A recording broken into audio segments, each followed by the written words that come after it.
Hi, I'm Timothy Pope, and this is China Buzzwords from Shanghai Eye, where we explain the stories making waves in the business world. China Evergrande Group was handed a liquidation order by a Hong Kong court on Monday. The world's most indebted property developer, which has $240 billion in assets, but owes $300 billion worth, was judged unable to provide a concrete restructuring plan that would satisfy offshore bondholders. Liquidation essentially means that the company will be broken up and sold off to raise money to pay off creditors.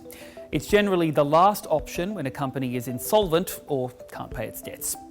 The petition to have Evergrande liquidated was filed with the Hong Kong courts last June by a company called Topshine, which had invested in one of Evergrande's subsidiaries. Topshine said that Evergrande had promised to buy the shares back, but had never done so. But Evergrande has been working on a debt restructuring plan for much longer. It spent almost 2 years trying to come up with a plan to restructure just $23 billion worth of its debt. After several adjournments to allow the company time to formulate a plan, Justice Linda Chan said today, it would be a situation where the court says enough is enough. I consider it appropriate for the court to make a winding up order against the company, she said, and I so order. It's obviously bad news for Evergrande, which has argued that liquidation could hurt the company's operations, no surprises there, and possibly also spill over to affect its property management and electric vehicle subsidiaries.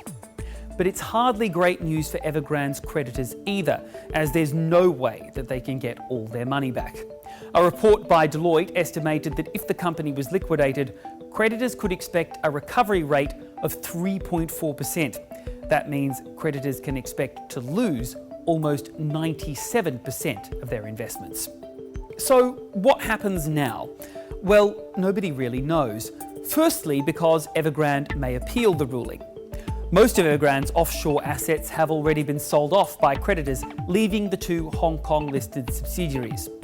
But if liquidators can find buyers for Evergrande stakes in those companies, the money raised would only be a drop in the bucket. The really big question mark is over what will happen to Evergrande's assets and subsidiaries across the Chinese mainland.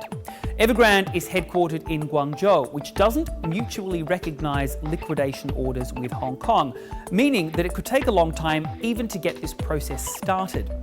And falling property prices have already seriously dented the asset value of Evergrande and its subsidiaries all over the country.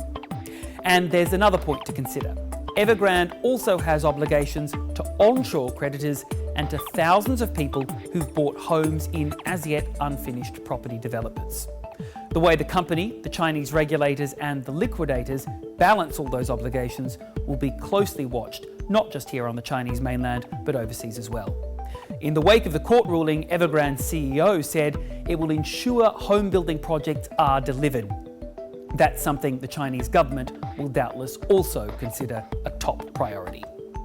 If you've got a story or a topic you'd like us to cover or focus on, let us know in the comments below. We'll see you next time.